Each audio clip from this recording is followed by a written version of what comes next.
Hello and welcome to another beautiful episode of Healthy Living, reaching you from the nation's capital, Abuja. I am Olamide Alhassan. Now, in recent years, Africa, particularly Nigeria, has experienced recurrent and devastating flooding events, posing significant challenges to communities, infrastructure, and the environment. Now, news reports highlight the increasing frequency and severity of floods across the continent, underscoring the urgent need for comprehensive disaster preparedness and mitigation strategies. In Nigeria alone, flooding has emerged as a recurring annual phenomenon, impacting millions of lives and causing widespread destruction. According to recent news stories, the 2023 rainy season brought unprecedented floods, affecting several states across the country. The resulting devastation has been profound, with reports of displaced families, damaged homes, submerged farmlands, and disrupted livelihoods. Amidst all these challenges, the Nigerian government, alongside humanitarian organizations and local communities, is grappling with the complex task of responding to the immediate needs of affected populations, while also addressing the longer-term issues of flood resilience and disaster risk reduction. Now, today on Healthy Living, we will discuss the impact of flooding on environment and public health with Environmental Health Officer Egene Tijjani Eneojo.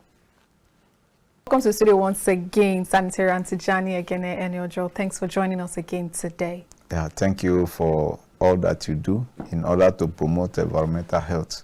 So the job is not easy, considering the time factors and every other thing that you are doing. So, but the reward of every good work is more work. More work, absolutely, yes. I agree. Yeah. Anyway, thank you so much for joining us today to discuss the impact of flooding on the environment and public health. So let's look at some of the impacts. What are the impacts that we know, the immediate impacts that flooding can cause on our environment? Because we know every year they came to tell us there'll be flooding, you have to be very careful. In fact, government is already warning for this year that in time when raining starts, it might not be favorable for some states. In fact, majority of the states in the federal capital in Nigeria.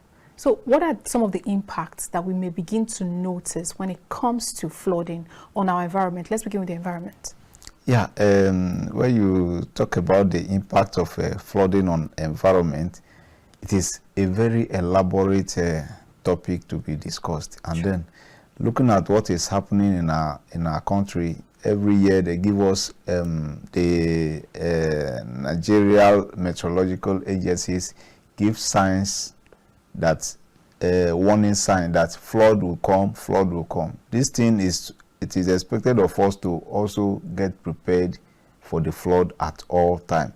So looking at flood itself, what is even flood? Flood is a gradual increase in the water or river when there's rising river or there's a heavy downpour that can take over a dry land. So that is what flood is all about. Then looking at the impact of flood has caused a lot of things to us as individual.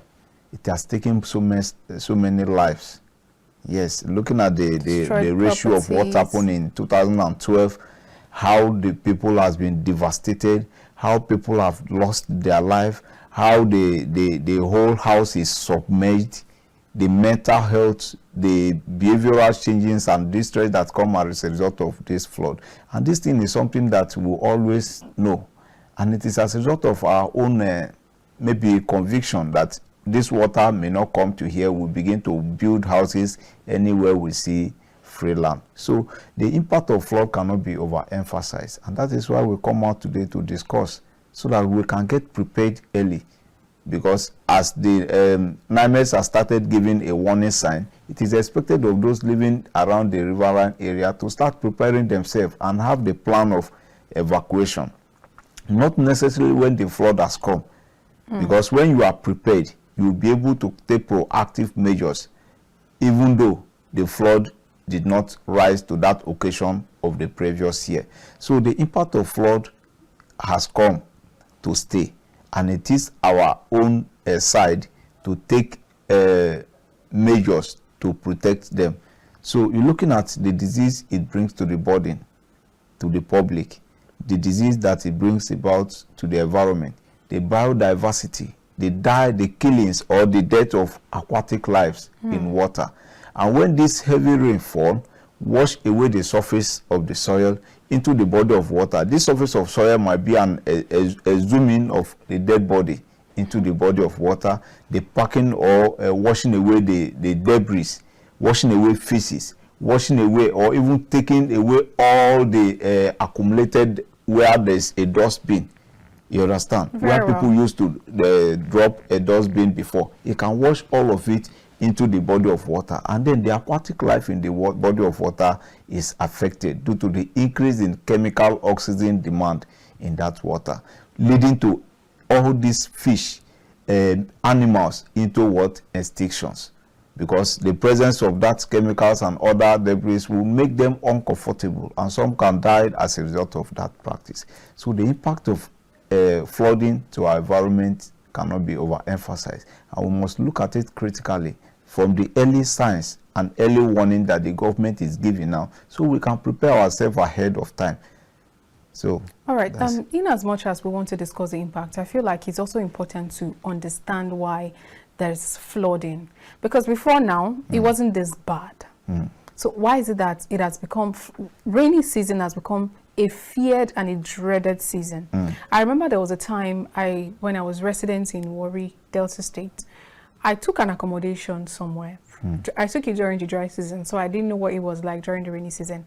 In as much as it was a duplex, I was in the top part of the building. But I think I traveled and came back home one day and discovered that my room had been flooded. Like I was upstairs.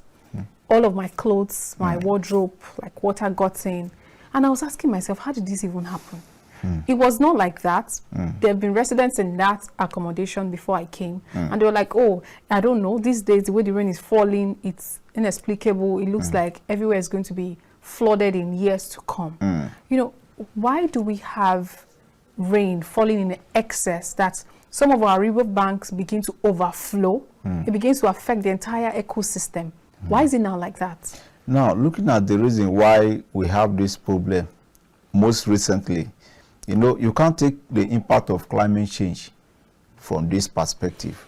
Reason being that when there's excess rainfall, what led to the excess rainfall can also be traced to the impact of climate change on our environment. So when this increase in rises of water, you know, during the dry season, the whole rain that fell will also go back into the atmosphere through evaporation and precipitation. So when these things go back, the number or the amount of water that go back into the atmosphere will determine the number of rain that will come down the next year. You understand? So when there is this high level of precipitation and evaporation into the atmosphere, then we should also expect a heavy rainfall. And when there is a heavy rainfall, where does it go to? You can't stop the flow of water. And when there is heavy rainfall, it's gradually increasing the ocean level, the water level. And once the water overflow 8 banks, it finds its way into where there's space. And that is why we see that, okay, you are here, before you know it, you start seeing water, because one, the rain is so heavy and the underground water has already come to a point that it cannot, the ground cannot contain it, so it must find its way out. That's why in some places you may even sit there here and be seeing water coming gradually. Before you know where you sit, it's already flooded. We also have this same experience, I think in 2012, when our farmland where we harvest yam. So when we came to the farm, there is no water in the farm.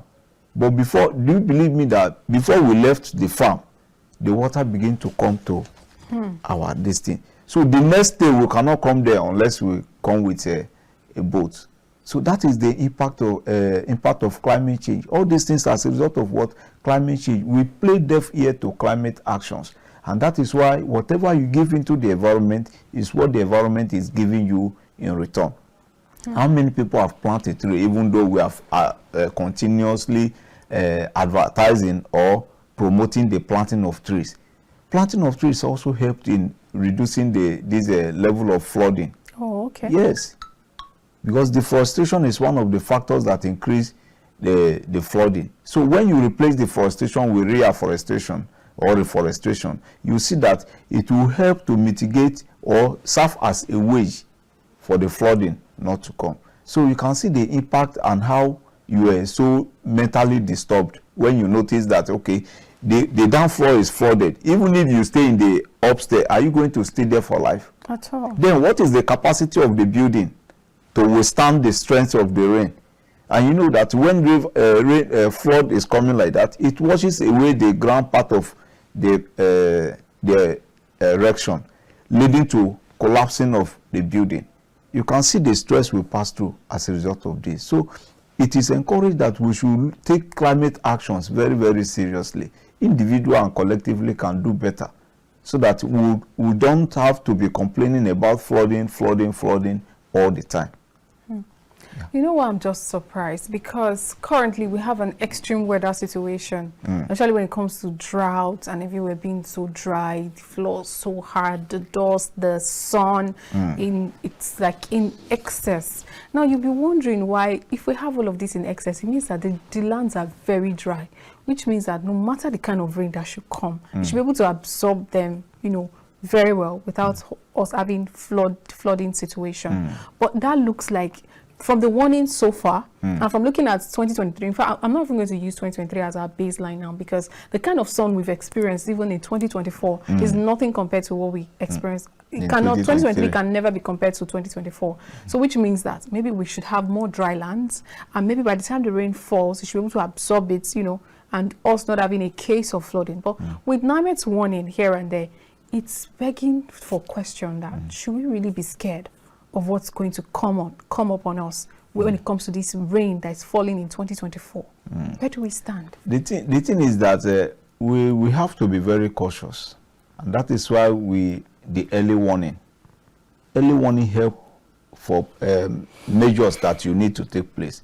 Yes, water is not something that one should play with, even though you are an expert on the waterway.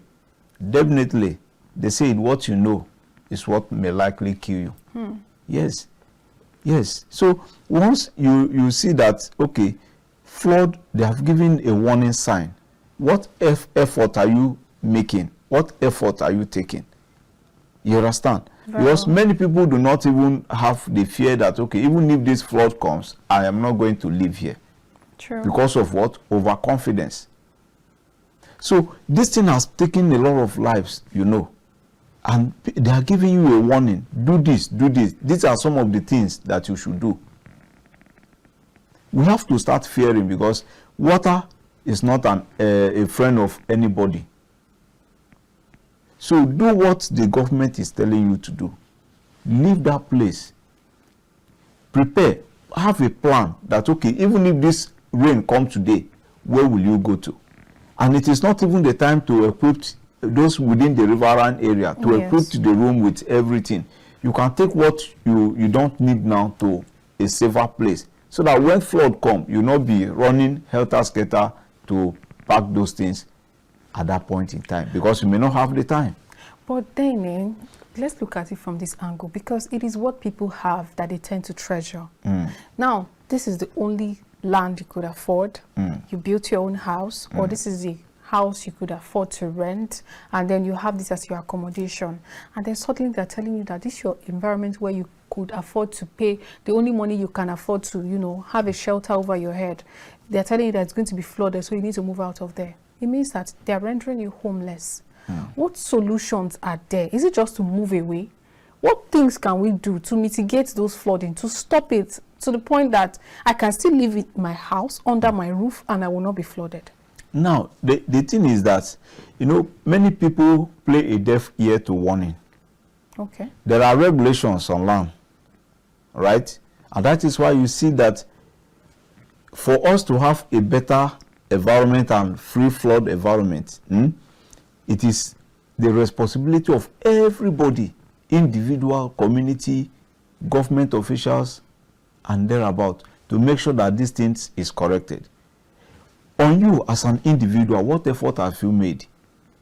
In the terms of you building, do you have the approval to build on that place?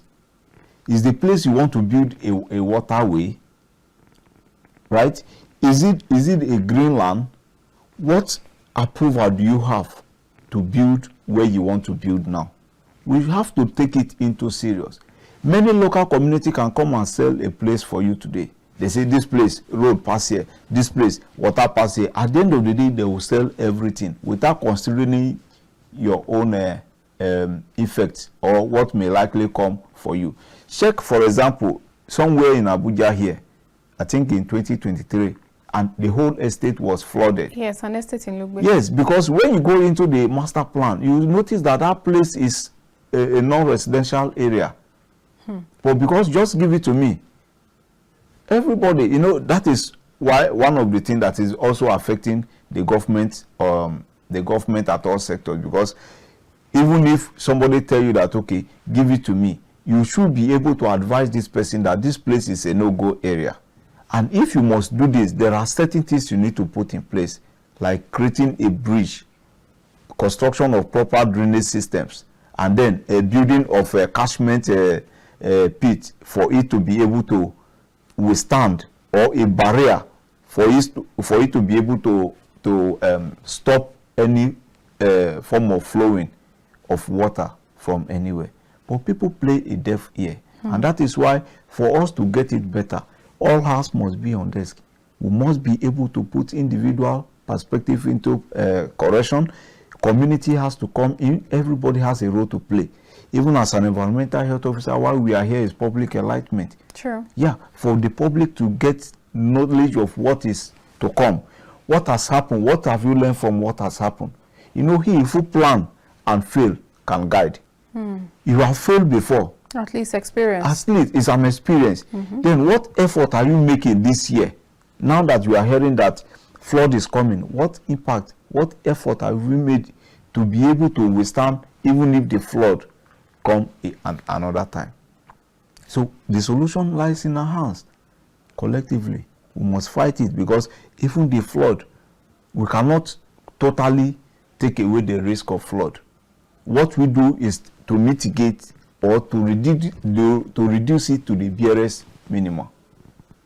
And all hands must be on desk for us to get or to achieve that. Now, because we're still looking at, first of all, the first aspect of it, which is the impact of flooding on our environment, let's look at it from the angle of the kind of water quality that people get during rainy season. What impact does this have, does flooding have on the water quality that people get during seasons when there are rainfalls? Now, in terms of the quality of water as at the point of flooding, you know, when there's flood, remember, flood wash away the surface soil. It wash away all the things that we have accumulating in one place. Flood exhume the dead body into the water. The more it makes me have so now, when these things happen, even physical observation of this water, you know that it is not safe to be consumed, right? And as a result of that, it carries a lot of debris that can affect you, carry a lot of germs, microorganisms, viruses that can affect you, giving you different kinds of water-related diseases. You talk of typhoid fever as a result of drinking or making use of this water, either to even bath, it affects your skins. You understand? Okay. Imagine you using this water to cook or giving this water to a baby. Cholera outbreak can come as a result of this exercise. Then the standard of water cannot be maintained at that point in time. Water can be contaminated and therefore giving you different kinds of disease. Hepatitis A is also inclusive as part of water-related diseases. Gastroenteritis, because once you take this water, it begins to affect your gastro canal. You're feeling uncomfortable. Before you know it, you start going for toilet. And where is the toilet? The water has taken over the toilet. Therefore, you have no option than to do it even in the body of water. So even as you are sitting here, you are doing it into the body of water because you have no any option. You cannot go to toilet at that point in time because everywhere is flooded. So what option do you have? And when nature calls, you must answer. So these things affect the body of water. And once one takes this water, it gives you different kinds of health concerns. The skin problem, the increase in the vectors like mosquito growth as a result of the water, the stagnation of water most precisely, therefore giving you different kinds of diseases. Malaria is there, dengue fever is there. All these things carry virus. So at that point, the water is not conducive to be used. You know, as you were describing that when there's flooding, it washes away the surface of the earth. I'm beginning to look at it like, what impact, what is the consequence of this kind of flooding on agriculture? Now, you know, the consequences is overwhelmed. Yes, because let's take our memory back to 2012, and 10 years later, 2022. What the level of flood that has happened washes away all the food products on our agricultural land. Do you know what that means? The next year is hunger. Because once the food, and this thing always happens as at the point that the food has matured. Yes. And even if the food be able to survive it, then the quality of that crops is not there. You understand? So once it washes away our agricultural land, then what happened? That place become a dry land. Somebody farmed a very mighty rice farming. And at that point in time, the rice has already started developing seed.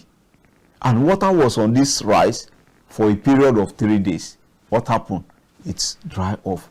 The whole, in fact, they cannot even pick a pin from the farmland. That's a huge loss. Imagine the mental health of this same person. Imagine if this young man collected the loan from the bank with the hope that, yes, I have a product in the farm. And if I sell this, I will be able to settle the loan and also cater for my personal needs. Imagine the trauma this young man is passing through. Imagine the family, no food. And the little children do not even know whether you have food or not. They must eat. Absolutely. Yes.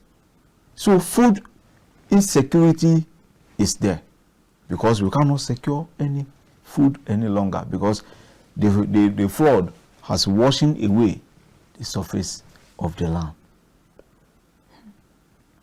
So what about our wildlife? Some of the animals that are supposed to be in the forest, in the bush, how do they survive? Now, that is why you see that when this thing happens, it doesn't affect one sectors. That's why we are looking at it from the environmental perspective and the public health. You see it, when flood comes, it's not all animals that know how to swim. And even if you know how to swim, for how long? Yes. Because whoever is swimming must have a destination for where they will go and rest. You can't keep swimming. Yes. So if the wild animal that their environment is bush, they enjoy it in the bush. And now this rain has washed away where they are. Automatically they don't have destination. And then they begin to die down or even go into extinction. That's why there are animals you see in the past that are no longer here or they are no longer in Nigeria. They've gone into extinction. They've gone into extinction because if the flood were able to carry them to where? Imagine flowing from a river through Benue, River Benue, pass through Lokoja, pass through Ida, Ibaji, them, all those areas to Delta State. To where? So you see that, and if this animal cannot even feed on the water, it doesn't come down, it will get to a point that it will get tired and die. So the wild animals are so much affected, just the way it affects the human life. All right, so I know we looked at, because of this, based on environment now, we looked at the ecosystem, we looked at the soil erosion, we looked at our wildlife, and we looked at our water quality. So what can we do to mitigate when it comes to some of these aspects? What can we do to have better water quality during flooding seasons? What can we do to have to preserve our crops in the farms when it comes to our soil erosion? What can we do to preserve our wildlife animals? What can we do precisely? And to stop our rivers from overflowing their banks? Yeah, you know, just like I said before, all hands must be on deck for it to be successful. And we can only reduce the risk. Okay. Reduce and minimize the risk. No man can stop the flow of water. Yes, and that is why in some cases we look at government perspective. But we can redirect it. Yes, okay. Can be redirected. Like as the case may be, the Conference River, that's the River Niger and River Benue, can be dredged. Government can help to dig it down so that it can be able to accommodate more water. Once that is done, it reduces the rate of flow of water into a dry land. And once that is corrected, the aquatic life will be safe. Our farm products will be safe. And then people can be able to also make use of the public water. That is some of the things that the government can do. Then an individual, are you listening to the warning sign? What are these warning signs? Yeah, the warning sign, just like the NIMES has issued a circular, is for you to get prepared that, okay, this water is going to come. And once it's come, that time, it might even be that there is no road for you to pass again because the water has taken over the road, as in the case of Lokoja. In some of the recent I was flooding. going to even mention Lokoja because yes. It's always so bad that travelers can't even travel through Lokoja during rainy seasons. Yes, that is because the river has not been dredged to accommodate the water. And since you cannot stop the flow of it, when there's free land, they go. So, and if you go into the topography of that Lokoja, you see that looking at this upstairs is hill, right? Rock everywhere for that side. And looking at the downside is this river. So for you to achieve results in that place is to dredge the river and then build a catchment. Yes, a tall one that can be able to withstand the season. So if you do that, it will help to reduce the rate of flowing of water into an open space, into a dry land. So individuals should listen to the call of the government to be able to reduce the risk at which the flooding is coming with. Then how prepared are you? What is your plan? Even in our normal joke, I think plan B is very, very necessary. You have plan A, yes, that is why you build the house. What is your exit plan in case of any emergencies? That is why it is advised that whenever you want to build a house, you should have an exit route. Of course. Now, individual, have you created a drainage within your system? Because it is sometimes not even the general flow that affects you. It might be this rain that is even falling in your house that get access into your room and destroyed some of your valuables. What effort have you made? Have you created a drainage? There's what we call internal drainage system that can be also channeled into the public drain system. Have you created it? Do you just build your house because of you have the land? Or as you are building, you create the internal drainage system that can be able to take water away from your premises when there's heavy rainfall? Very important. Or do you create a band or have a barriers or a strong gate that doesn't have an opening to allow water to come into your premises? Some of those things are the things that we can do as individual. Then community can do a lot as well by having volunteers. You understand? Absolutely. The volunteers can help in the terms of this. Then public announcement and awareness creation, advocacy can also help.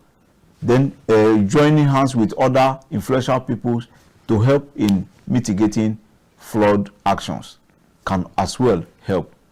Then as an environmental health officer, we are the government officials.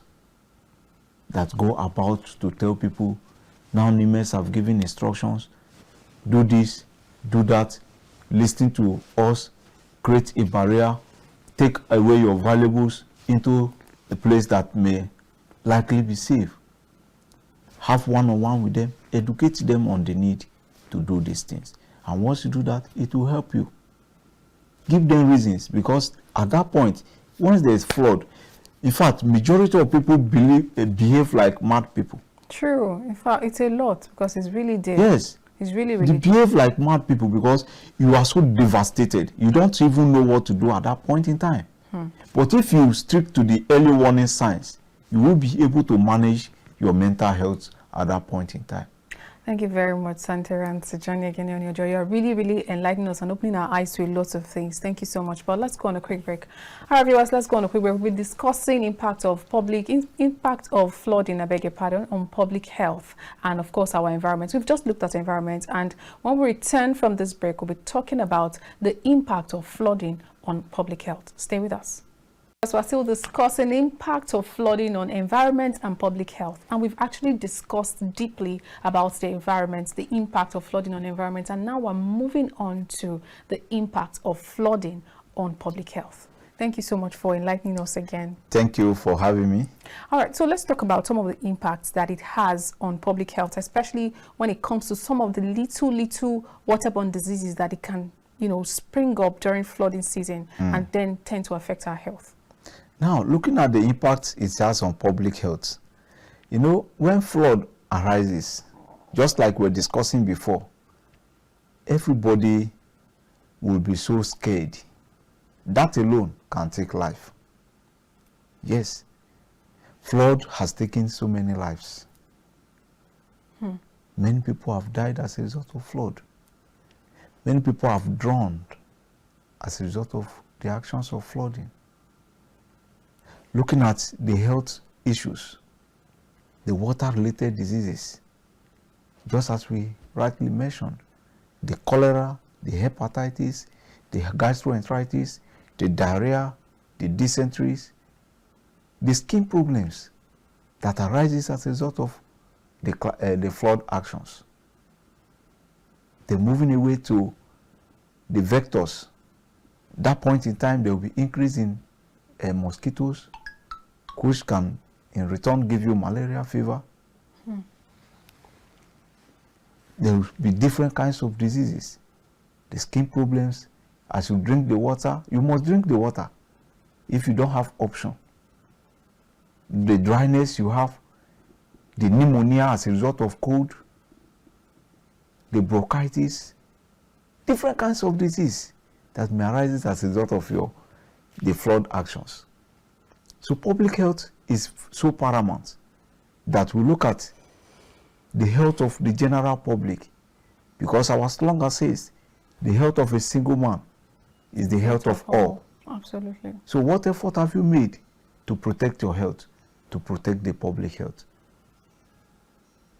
The mental health that we're discussing, the behavioral changes, the breakdown in law and order.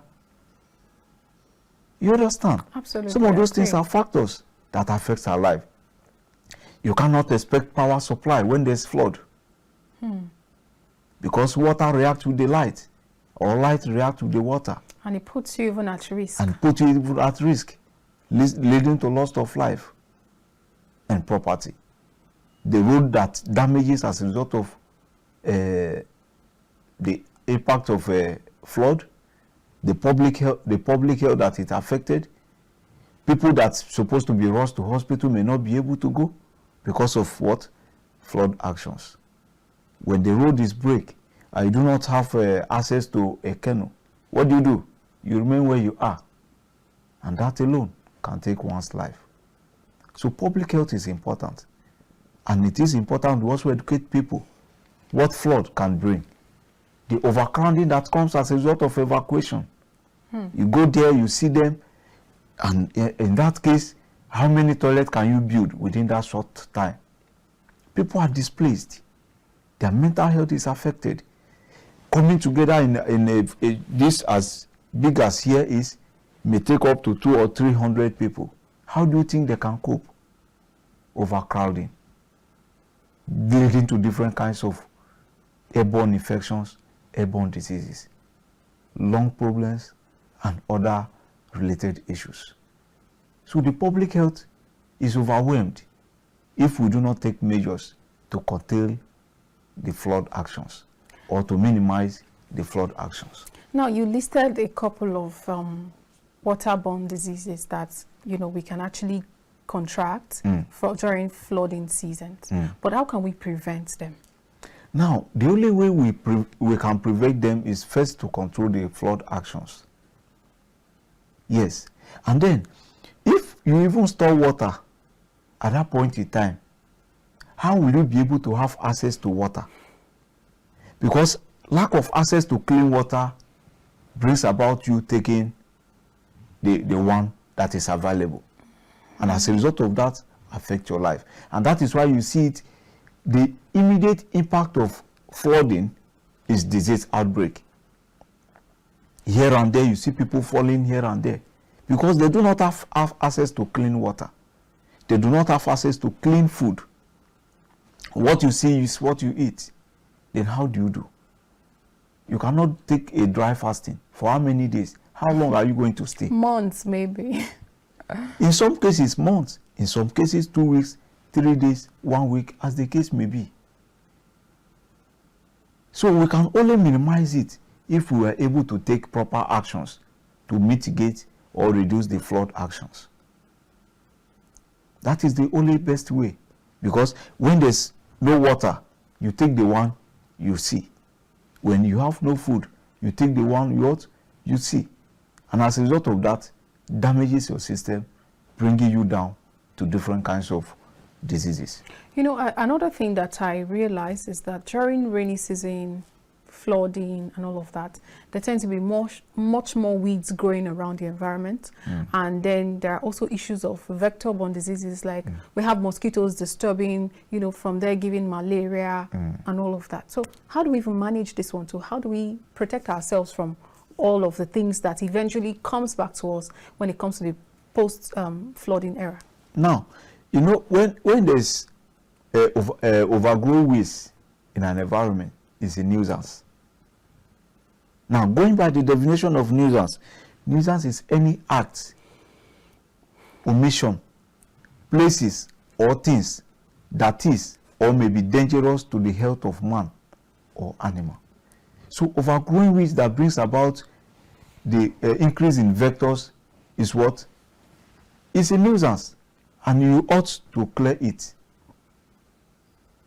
Clearing of the environment is very, very necessary. Yes, because when you clear the environment, you are preventing snake from having access to the environment. You are preventing scorpions. You are preventing mosquitoes, the growth of the increase in rat infestation within your premises, because that is where they hide. If you have food, it's a contributory factor. So we must take cognizance into cleaning of our environment. Green environment is important. Therefore, if you want to maintain that green environment, you must also do some certain things by taking pest control into actions. You can fumigate or spray the environment.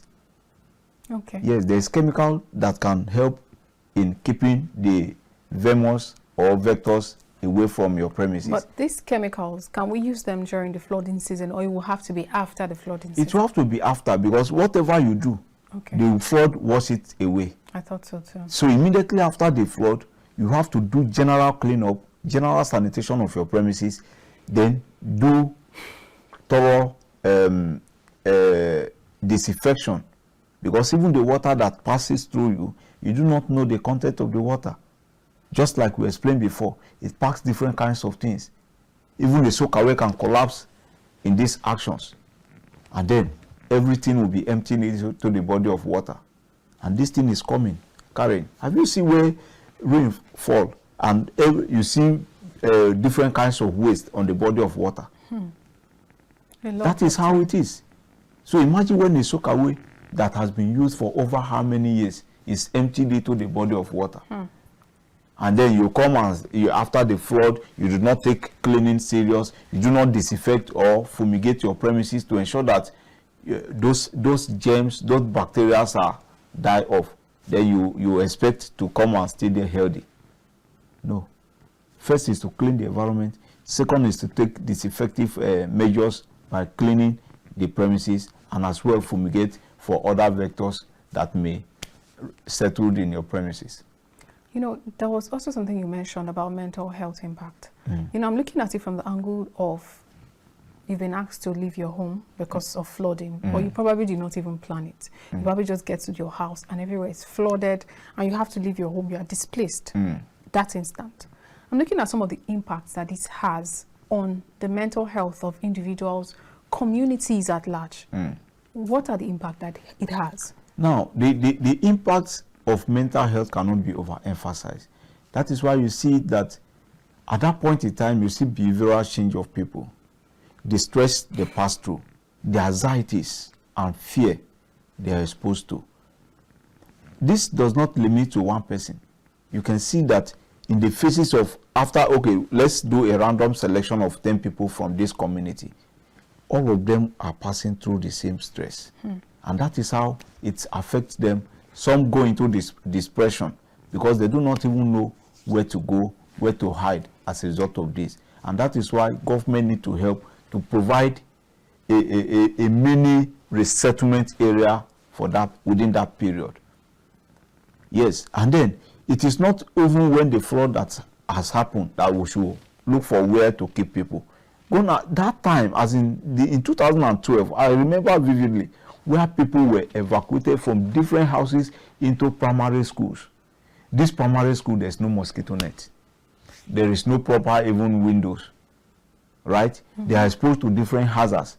Even criminalities can also affect their life as a result of that.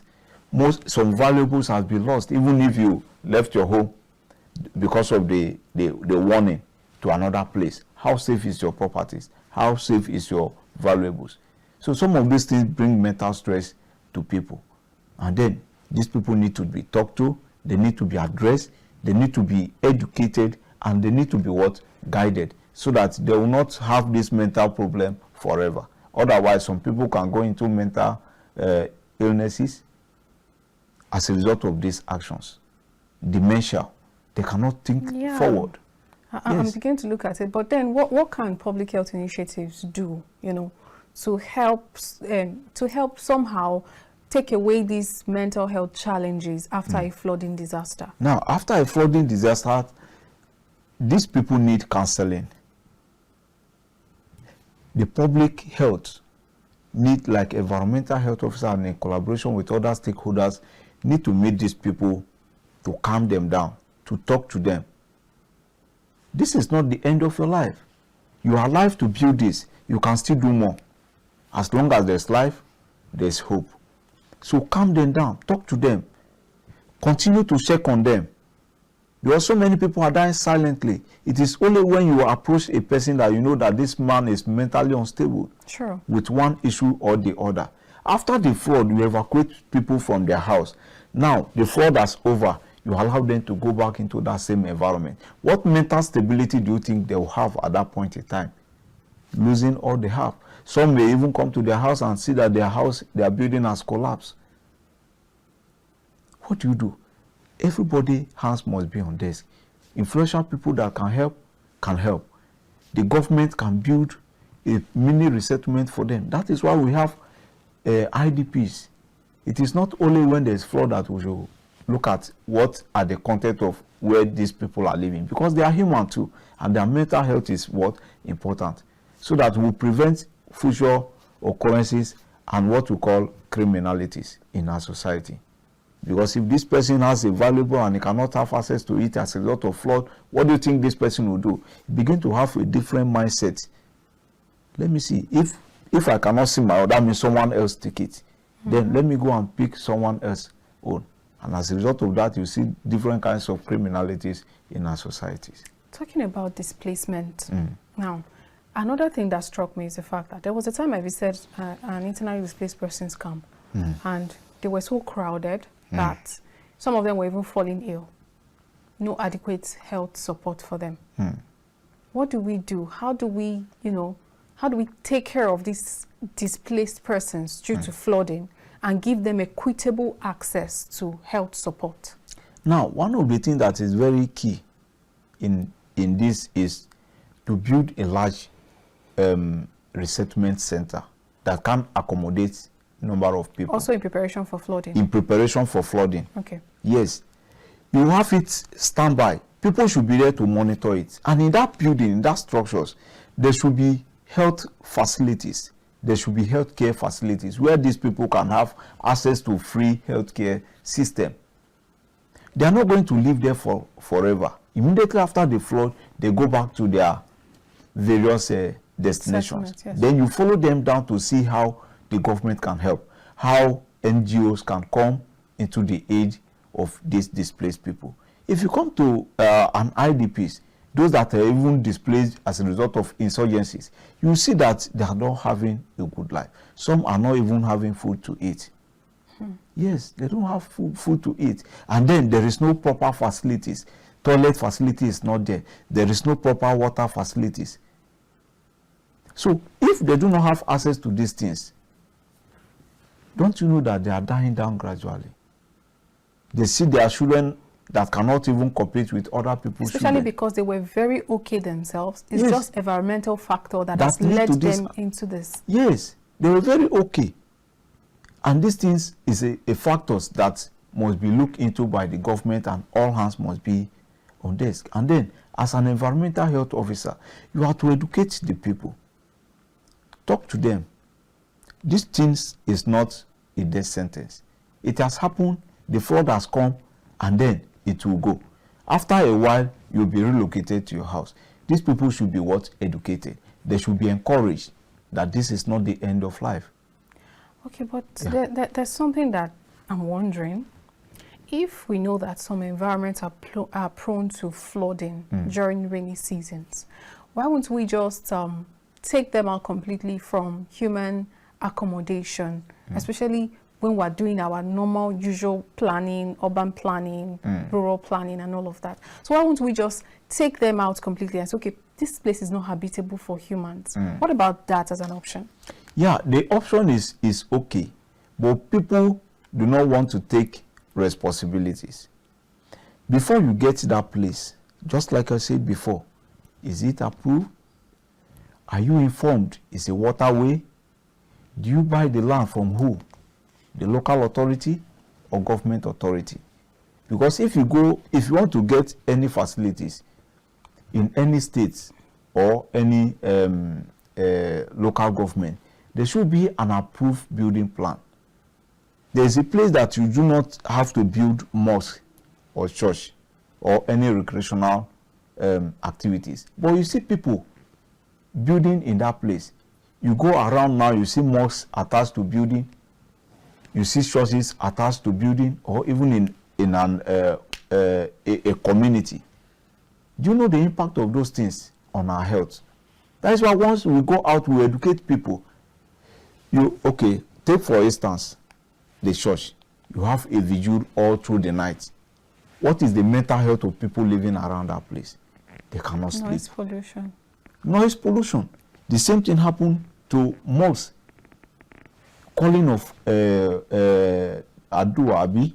Prayers. So prayers, calling for prayers, even during the prayers, it affects the people. That is why government, in approving a settlement, this place is not for church, it is for residential purposes. You know, in Nigeria, we don't consider things like that because we're a religious society. So now, imagine if you are able to take away these people from that place.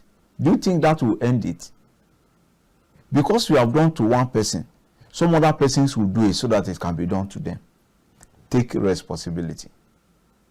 Yes, individuals should take responsibility, just as government are planning and doing every effort to make sure that every citizens are okay. But you cannot please a man.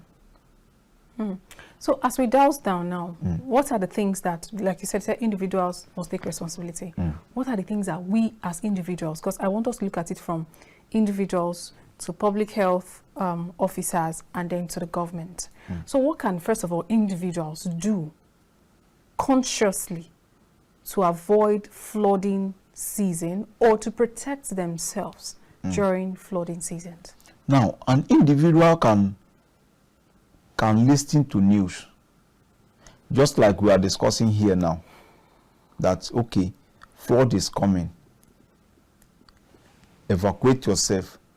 Leave where you are staying to a safer place. That is one. An individual can clear his environment. An individual can stop open dumping of waste. What do you mean by clear the environment? That is to general sanitation of the environment. Okay. Cleanliness, they say, is next to godliness. So clean your environment always. In the time of your construction, do you have an internal drainage system that can take away water from you? This is an individual. The house is not for government. It is you that is living in it. Absolutely. And that is why we are encouraging those that are building for rent to also inculcate this idea into building. Yes, let there be internal drainage system. And in construction of soakaway and your water, it should not be very close to each other because of underground water pollution. Oh. So these are some of the things that an individual can do. Individual can listen to news, he can listen to newspaper, he can guide people in the society, because not everybody have the knowledge of listening to radios or thereabout. What you have heard, how have you shared it? Share information. Be involved in the preparation, in the preparedness, in the readiness to flood mitigation and control. And probably plant trees. Yes, plant a tree. Stop any forms of deforestation. Okay. Plant a tree, and then it will help us create a barriers that flood cannot come to your place. The same thing applicable to community, because an individual form a community. So the community can liaise with the local authorities to come to their aid in terms of flood activities. Community can also do a lot by also doing a voluntary job or activities. Be part of it. Yes, because when you see them doing it by themselves, it brings self-confidence and self-preparation and planning ahead of this issue. Otherwise, if you come there, you talk, at the end, they say, yeah, just come and make his own money. So, leave them with the problem. So that is the mentality of people. What about environmental health officers? What can they do to help in this case? In our case, we have a lot to do. We are saddled with so many responsibilities. But the problem is, one, we are not many. We are not enough. We have a lot of graduates that are not doing anything. And you cannot expect somebody to start walking around and be talking to people on which authority. Because you must have either a local authority or a state authority or federal authority for you to do that. So we go out and sensitize people, just like why I am here, to educate the people on the impact of flooding and how to minimize it. That is why we are here. Then we can also give them some different kinds of signs. We should be involved in pre and post flooding activities. In pre, like giving them this information, guide them on what to do, where to settle to, then visit them at the resettlement area. Then when they come back to that same community, we should also be able to visit them, to educate them, to counsel them, to guide them on the necessary things they need to do for them to continue living a healthy life. Then on government part. Yes. Government, everybody blame the government. Having done your part, leave the rest for government. Government can come in the aids of building a resettlement for people. Government can look at construction of a drainage system in terms of construction of roads. Government can look at the dredging of our water to be able to accommodate enough water. Then government can also look at engaging more professionals, environmental health officers, to map a particular community. It is by law that one environmental health officer to 800 or 600 population. But going by our numbers and the population we have in Nigeria, we are not even up to, let's say, 20% of this population. Yes. So they should look at us. We are many. Then, collaborate with other stakeholders for us to get these things done. So what about policies that they can put in place for proper recovery when after flooding? Yes, so policy makers is also important. Yes, there should be a policy, a strong policy that, okay, in terms of building of houses, you should not build here. Whoever build here, there should be proper enforcement. And once one is made an escape route, others will not come in. So in doing so, government will do a lot. Infrastructural monitoring, then construction of roads that has been dilapidated as a result of the flood actions, and then providing of necessary reliefs to the people at that point in time. Yeah. Thank you very much for your time today, Sanitarian Tijjani Egene Eneojo. We really appreciate you for your time. Thank you so much. All right, viewers, thank you so much for joining the show today. We hope that you learned a thing or two, and of course, you're getting ready for the flooding season. I am Olamide Alhassan, and I'll see you again next time.